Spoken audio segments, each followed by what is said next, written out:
제가 되나요? 라는 말씀으로 우리가 한번 대화를 나누도록 하겠습니다. 여러분 반에 다 따돌림을 당하는 친구들이 있나요? 있는 친구들도 있고 없는 친구들도 있죠? 아니에요? 반마다 다르죠? 아, 우선이 왕따야?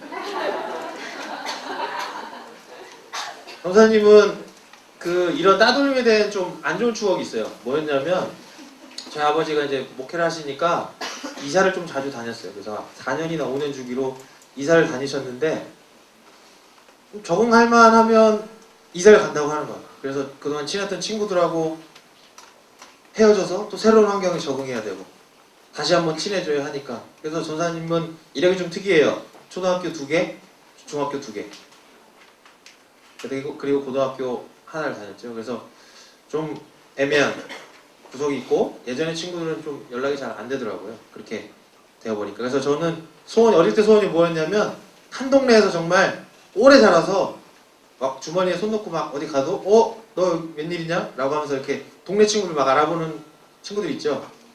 예, 그런 친구들이 너무나도 부러웠어요. 그게 제 하나의 소박한 꿈이었는데, 예, 정말 소박한 꿈이죠. 이사 다니지 않는 거. 근데 이사를 다니면서 전사님이 느끼는 게 뭐냐면 한 집단에 빠져나와서 다른 한 집단에, 새로운 집단에 적응한다는 게 참 어려운 것 같아요.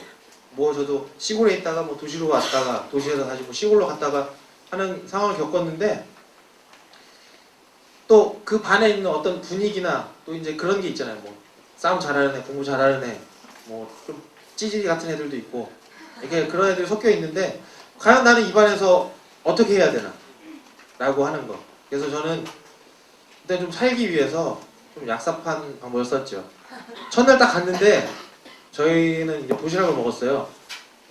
아무도 안 오는 거야. 점심을 먹는데 좀 우리 비정규직 친구들처럼 딱 와서 야, 너 전화 왔지? 같이 밥 먹자. 이렇게 하는 친구들이 하나도 없는 거야. 그래서 혼자 먹을 수는 없잖아. 그래서 제가 용기를 냈어요. 제가 정말 용기가 없는데 말주변도 별로 없는데 그때는 정말 그런 것도 없이 그냥 옆에 있는 친구들 먹고 있더라고요. 가서 나도 같이 먹으면 안 되겠니? 라고 해서 그냥 도시락 꺼내서 같이 먹었어요. 애들이 쳐다보지. 뭐야 쟤? 우리 사람인데 왜 와? 이러면서 제가 얼굴에 철판을 깔고 그렇게 빨리 좀 적응했던 그런 시절이 생각이 납니다. 그러면서 저도 좀 부끄러운데 저희 반에 좀 어떤 이유 때문에 왕따를 당한 친구가 있었어요. 근데 뭐 그 친구가 정말 나빠서 그런 게 아니라 어떤 우리 반에 짱이 있었는데 그 친구한테 좀 잘못 보였나 봐. 그래서 걔가 기분이 나쁜다는 이유로 그 친구의 주변 친구들을 통해서 그 친구를 따돌리게 되는 거야. 근데 난 전학 온 지 얼마 안 됐는데 나도 잘못된 걸 아는데 어떻게 하지 하다가 일단 나부터 살아남자 라고 해서 좀 못 본 척 했었어요. 정말 부끄럽죠. 어디 전도사가 돼서 그래서 저가 정말 그거에 대한 회개 기도도 많이 하고 했는데, 그런 모습을 보면서 과연 지금의 따돌림, 지금 뭐 학교에서의 따돌림도 아니고 뭐 회사에서의 따돌림도 엄청나게 심각하게 이루어지고 있죠. 점점 우리 사회가 각박해지고 좀 개인주의적인 성향이 강해지면서 나와 좀 맞지 않는다 하면 좀 그 사람을 꺼리게 되고 따돌리게 되는 그런 경향을 우리가 볼 수 있습니다. 그렇다면 우리가 이런 따돌림 같은 것을 세상의 어떤 시각이 아니라 하나님의 말씀으로 봤을 때는 이것이 어떻게 죄가 되고 그것을 우리가 어떻게 이겨내야 되는지, 우리는 하나님의 자녀로서 그런 상황이 있을 때 우리는 어떻게 헤쳐나가야 되는지 우리가 오늘 말씀을 통해서 한번 알아보도록 하겠습니다. 여러분 요셉에 대해서 좀 잘 알 거예요. 그치? 어릴 때부터 믿음 생활하는 친구들은 요셉의 이야기를 너무나도 들어서 뭐 예수님 다음으로 정말 너무 잘 알 텐데, 자, 요셉이 정말 사랑을 받은 것을 다 알고 있잖아요. 네.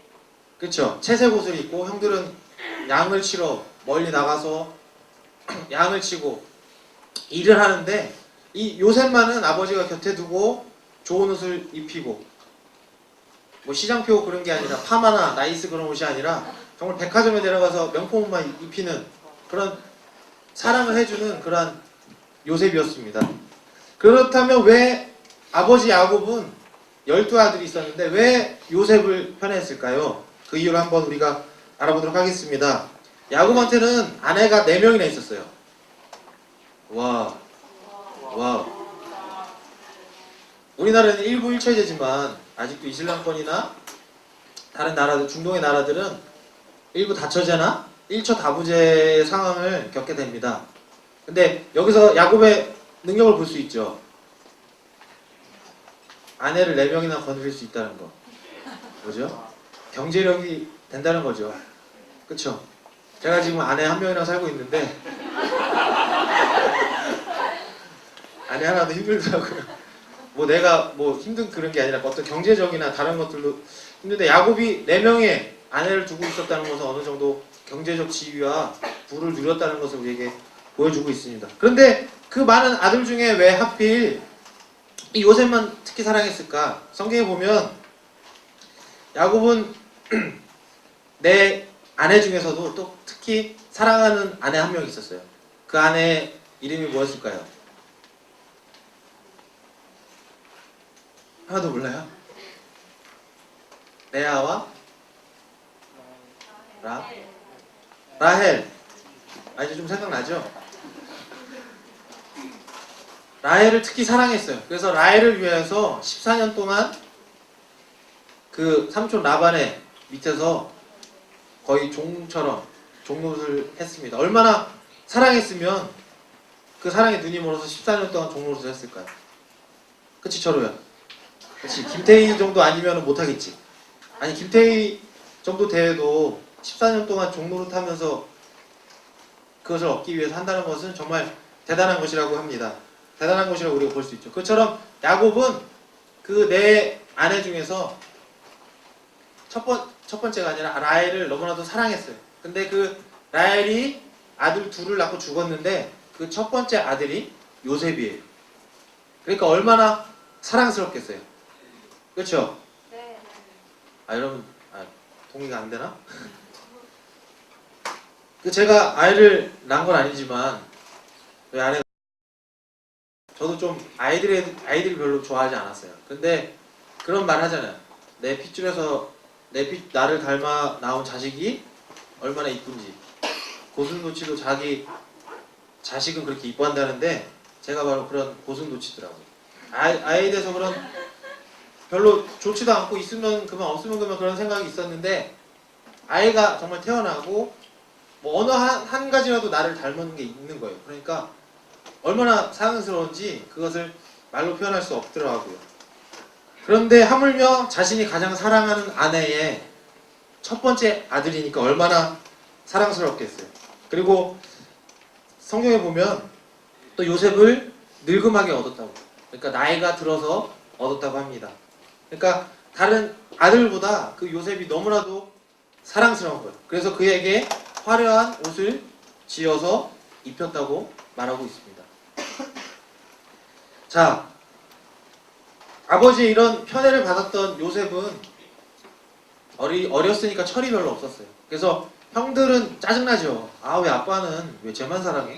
쟤는 왜 백화점 가서 구찌나 그런 옷 사주고 나는 왜 파마나 나이스나 이런 거 시장에서 그냥 아무거나 주워 골라서 입어라라고 이렇게 주지? 짜증나.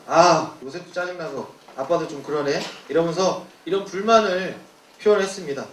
이런 불만을 표현했을 때 요셉이 정말 얄미운 행동을 했어요. 요셉이 좀 생각이 있었다면 그래도 내가 형들하고 사이가 좋기 위해서 아버지의 사회에서 내가 좀 잘해야 되겠다. 먹을 것도 내가 형들에게 가져다주고 좋은 말을 해야 되겠다고 했는데 이 요셉이 정말 생각이 없었고 정말 철이 없었어요. 그래서 어떤 일을 했냐면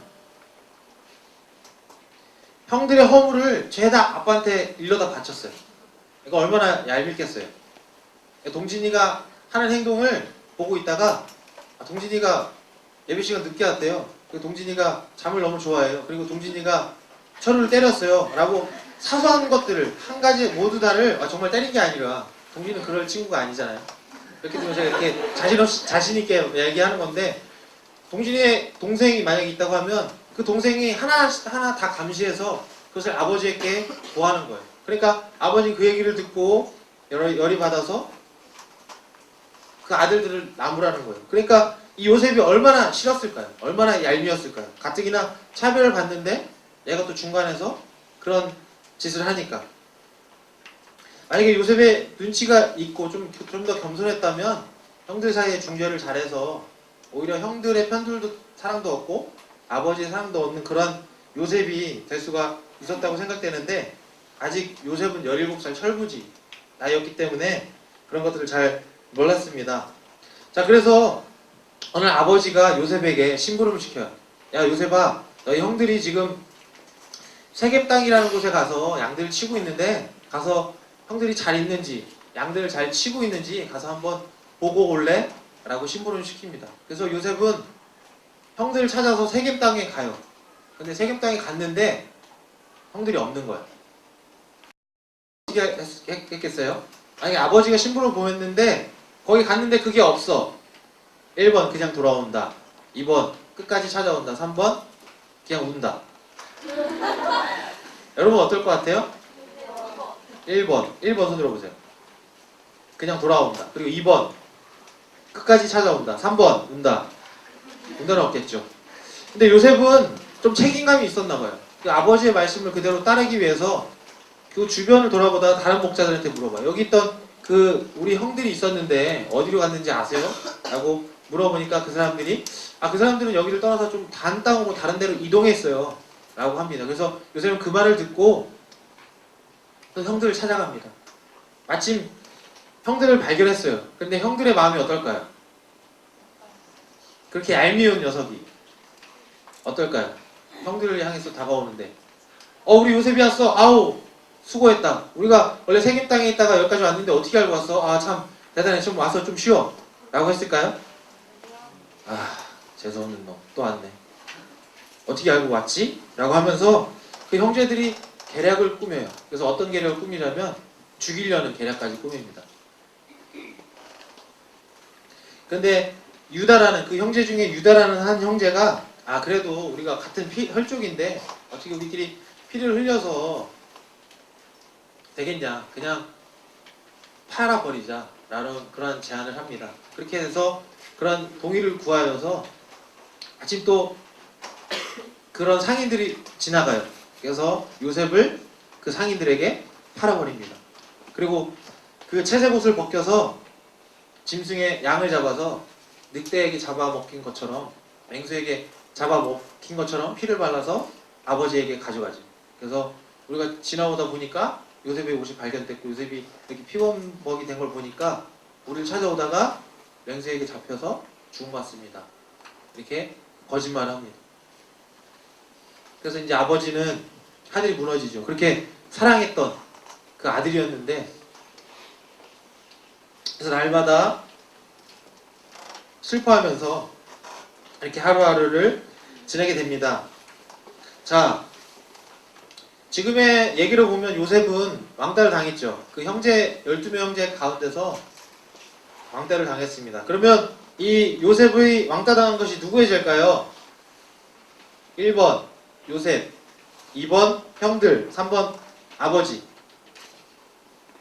누구의 죄일까요? 요셉이 죄다. 요셉이 잘못했다. 그리고 아니다. 아버지가 잘못했다. 듣는 사람은 들어. 3번 형들이 잘못했다. 잘 모르겠어요? 자, 지금의 이 상황을 보면 다 죄가 있습니다. 형들은 그 요셉이 미운데 죽이려는 모의를 꾸몄죠. 비록 죽이지는 않았지만 먼 애굽에 노예로 팔리게 되는 그런 역할을 제공합니다. 그리고 아버지는 요셉을 너무나도 편애했어요. 그렇기 때문에 그 형제들이 열받았죠. 그리고 그 아버지가 요셉이 편애당하는 것을, 그리고 형들이 미워하는 것을 알았을 거예요. 하지만 그 아버지는 그것에 대해서 한마디도 어떤 행동도 취하지 아니하고 가만히 있어. 어떤 방관자처럼 있었던 거죠. 그리고 요셉은 뭡니까? 자기가 이렇게 사랑을 받고 편애를 당했는데 그 형들을 잘 중재한 것이 아니라 더 얄밉게 했죠. 오히려 형들의 죄를 아버지에게 일러 바치는 그런 과오를 범하게 됩니다.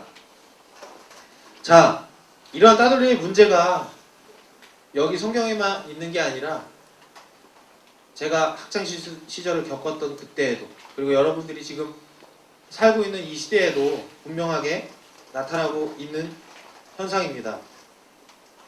대부분의 사람들이 왕따의 문제를 어떻게 보냐면은, 왕따를 시킨 사람 있죠. 어떤 권력자들이나 그 사람을 정말 따돌리려고 하는 사람들과 왕따를 그 당한 사람, 그 두 사람의 입장만을 보고 이렇게 사건을 두 사람의 문제로만 이렇게 국한시켜버립니다. 하지만 그것을 지켜보고 있는 주위의 다른 사람들도 똑같은 죄가 있다는 것을 우리는 분명히 알아야 합니다. 그것이 어떤 이유에서든지, 어떤 권력적인 우위나 얘가 좀 싫거나 그런 것 때문에, 아니면 아무 생각 없이 어떤 그것에 대해서, 그 잘못되고 있는 상황에 대해서 침묵하고 있다는 것은 암묵적으로 그 상황에 대해서 동의하고 있다는 것을 표현하고 있다는 것입니다. 이것이 바로 어떤 동조 현상이라는 건데, 이 동조 현상이 뭐냐면 이런 친구들 있죠. 야, 우리 내가 밥 살 테니까 중국집 가자. 자, 뭐 먹을래? 딱 물어봐요. 그러면 어떤 친구들은 나는 탕수육 먹을래, 나는 짬뽕 먹을래, 나는 볶음밥 먹을래. 근데 어떤 묻어가는 성향이 좋은 친구들은 그냥 같은 걸로 주세요.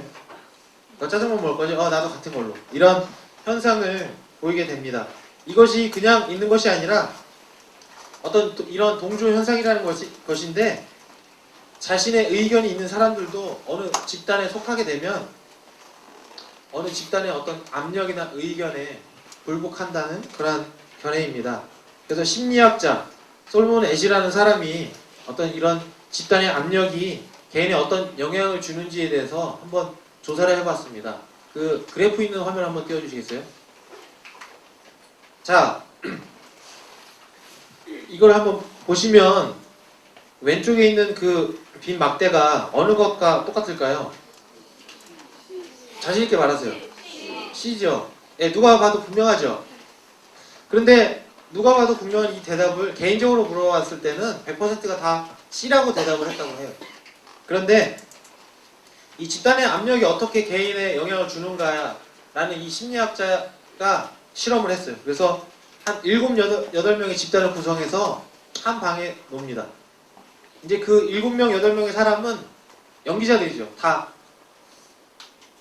대답이 됐어요. 이 답에 대해서 C로 얘기하는 게 아니라 A나 B로 얘기하게끔 이렇게 다 의견이 되어 있습니다. 그리고 어떤 피실험자가 한 명이 그 사실을 모르고 들어가게 돼요. 그리고 그 안에서 이 문제에 대해서 서로 토론을 나눕니다. 정답이 C가 분명한데 이런 집단에서 막 7, 8명들이 C는 아닌데? 아무리 봐도 A인데? 이건 그냥 눈이 이상해서 그런 거야. 다 A일 거야 라고 어떤 의견을 내니까 그 정답을 말했던 그 개인 사람들이 들어가서는 그 집단이 선택한 그 정답을 같이 동조하고 말해버리는 현상을 겪게 된다는 것입니다. 그래서 개인이 혼자 답을 얘기할 때는 100%였는데 정답률이, 집단이 이야기할 때는 그 정답률이 60%까지 떨어졌다는 거예요.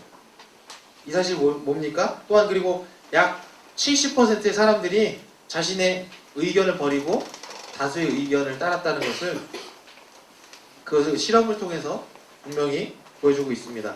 그럼 왜 정답이 C인 게 당연한데 왜 다른 답을 이야기했습니까? 라고 그 사람들에게 개인적으로 물었을 때 이런 얘기를 했다고 해요. 그 집단에서 소외될까봐, 아니면 평판이 나빠질까봐, 따돌림 당할까봐 라는 그러한 의견, 다수의 의견이 맞다고 생각하기 때문에 그러한 의견을 얘기했다고 합니다. 그래서 그런 것들을 어떤 집단의 압력에 대한 동조라는 표현을 써서 동조현상이라는 그런 것들이 있습니다. 자, 이 요셉도 이 형들이 미워해서 어떤 모든 사람이 그 사람을 죽이려고 하지 않았습니다. 유다는 죽이려고 했던 모이를 죽이지 말고 팔아버리자고 했고, 어떤 루벤이라는 형제는 마음속으로 몰래 다시 한번 구해내려고 갔다가 다시 돌아왔습니다. 하지만 그런 어떤 집단의 압력에 의해서 요셉을 팔아버리는 그러한 결과를 초래하게 된 것이었죠. 자, 우리들도 신앙생활을 할 때, 세상에서 신앙생활을 할 때 이렇게 따돌림을 당할 수가 있어요. 세상 친구들은 야 우리 모임 있는데 주일날 너 혼자 예배 드리러 가냐? 라고 하면서 우리를 이상하게 볼 수도 있어요. 우리를 따돌릴 수도 있어요. 야 몇 년 만에 우리 친구들 모임하는데 그 예배 드려야 된다고 그거 한번 빠지면 되지 예배 드려야 된다고 굳이 가야 돼? 라고 뭐라고 할 수 있습니다. 하지만 우리 그리스도인들은 그런 집단의 어떤 압력에 굴복되어야지 말아야 합니다. 우리들은 우리가 하나님께서 주신 그런 복음의 사명을 가지고 하나님의 자녀가 되었기 때문에 그런 집단의 어떤 굴복이나 압력에도 우리의 의견을 당당하게 말할 수 있어야 됩니다. 아멘. 자, 예수님도 당시 이스라엘 백성들이 따돌렸던, 거부했던 죄인들, 세리들, 병자들, 사마리아 사람들에게 사랑으로 다가가셨습니다. 그러자 거기 있던 기득권 세력들, 그들을 따돌렸던 바리새인과 서기관들이 예수님에 대해서 이렇게 평가하고 있습니다. 우리 말씀을 같이 읽도록 하겠습니다. 마태복음 11장 19절 시작.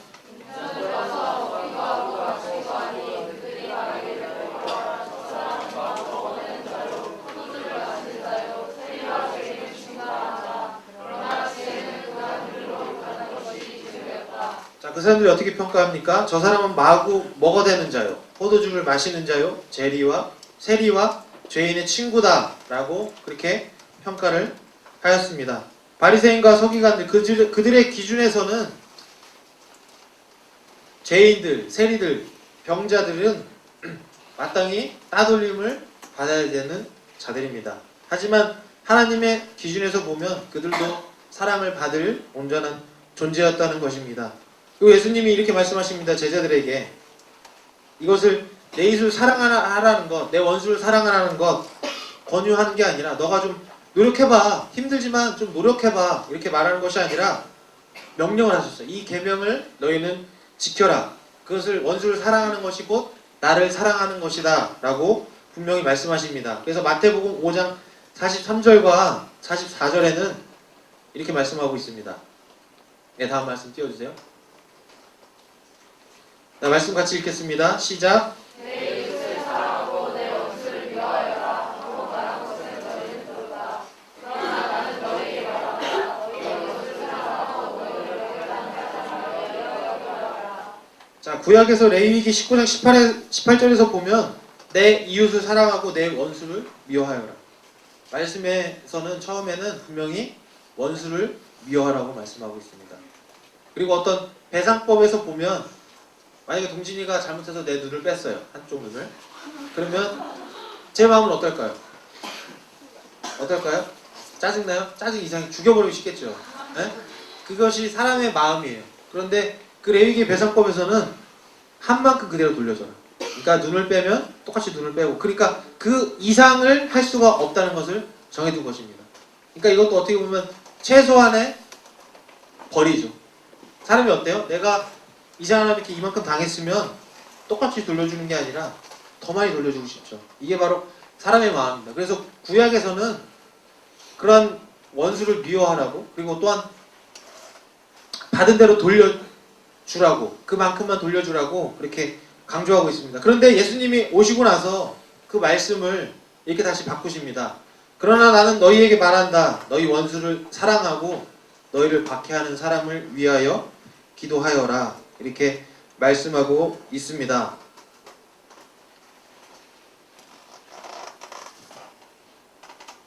자, 왜 예수님이 이렇게 자신있게 말씀을 하고 있을까요? 예수님 자신도요, 그 죄로 인해서 원수된 우리를 직접 사랑하셨기 때문입니다. 여러분 한번 생각해 보세요. 원래 복음은 이스라엘 백성들 안에서만 전파가 되었습니다. 하지만 하나님께서 그 구원의 복음을 여러 족속에게, 모든 민족에게 전파하라고 말씀하시면서 이방 민족들, 그러니까 우리도 어떻게 보면 이방 민족들이죠. 이방 민족들에게도 그 복음이 전파되면서 우리가 하나님의 자녀가 되는 그런 복음의 기쁨을 우리가 누리게 되었습니다. 근데 만약 예수님이 이 땅에 오셔서 우리의 모든 죄를 지시고 돌아간 것이 아니라 예수님이 사랑하는 사람들만 내 죄를 지시고 돌아가셨다면 과연 우리가 이 자리에서 주님을 예배하고 주님의 구원의 감격을 누리는 그러한 사람이 될 수 없다는 것을, 영원히 우리는 복음을 들을 수 없는 어떤 복음의 왕따가 될 수 있었다는 것을 우리는 분명히 알아야 합니다. 하지만 예수님이 어떠하십니까? 자기를 박해하고 자기를 죽이려고 했던 그 사람들의 죄까지도 모두 지시고 십자가에 달려 돌아가시고 부활하심을 통하여서 그 하나님의 사랑을 우리 모두에게 보여주셨습니다. 그러니까 예수님이 이런 말씀을 하시는 것입니다. 자, 이제 말씀을 마무리하도록 하겠습니다. 장인님 나와주시고요. 요한일서 4장 20절과 21절에는 이런 말씀이 있습니다. 제가 읽겠습니다. 누가 하나님을 사랑한다고 하면서 자기 형제 자매를 미워하면 그는 거짓말쟁이입니다. 보이는 자기 형제 자매를 사랑하지 않는 사람이 보이지 않는 하나님을 사랑할 수 없습니다. 하나님을 사랑하는 사람은 자기 형제 자매도 사랑해야 합니다. 우리는 이 계명을 주님에게서 받았습니다. 무엇입니까? 보이지 않는 하나님을 사랑하는 방법이 여기 있는데, 그것이 무엇이 있냐면 지금 우리 옆에 있는 우리 형제 자매들, 그리고 내가 싫어하고 내가 미워했던 그런 원수까지도 사랑하는 것이 하나님을 사랑한다고 하는 것입니다. 하나님을 사랑한다고 하면서 우리 이웃들, 원수들을 사랑하지 않는다는 것은 하나님을 사랑하지 않는다는 결과로 하나님께서는 보신다는 것입니다. 저도 한번 생각을 해봤어요. 과연 나는 전도자이기 때문에 나는 온전히 사랑할 수 있나? 아니에요. 저도 사람이기 때문에 저를 박해하고, 아니면 나와 좀 사이가 안 좋고, 아니면 오히려 원수가 된 그런 사이였다면 저도 그 사람을 온전히 사랑할 수 없을 것 같아요. 없어요. 그것이 인간의 마음입니다. 사람의 노력으로 그 사람을 사랑하기 위해서 노력하겠죠. 하지만 그것은 어느 정도겠죠. 어느 정도 시간이 지나면 사그라들겠죠. 그럼 이런 마음을 누구에게 구해야 합니까? 하나님께 구해야 합니다. 하나님, 내가 사람이기 때문에 내가 싫어하는 사람, 아니요, 내가 싫어하는 사람뿐만 아니라 내 옆에 있는 내 가족, 내 친구들조차 사랑하지 못합니다. 솔직하게 고백하고, 하나님께서 우리에게 분명히 말씀하셨습니다. 너희 원수를 사랑하고 너희를 박해하는 사람을 위하여 기도하라고 분명히 말씀하셨습니다. 그 마음을 나에게 허락하여 주세요. 주님께서 그런 마음을 허락해 주실 때에만 내가 그를 위해서 온전히 기도하고 온전히 그를 사랑하기 원합니다. 우리 세상 사람의 시각이 아니라 하나님의 눈으로 그 사람을 온전히 바라볼 수 있도록 해주세요. 그런 마음을 온전히 고백하고 기도하고 온전히 선포하며 나아가는 우리 비전 벤처 친구들이 되기를 축복합니다. 우리 이 시간 그런 고백을 담아서 찬양하시겠습니다.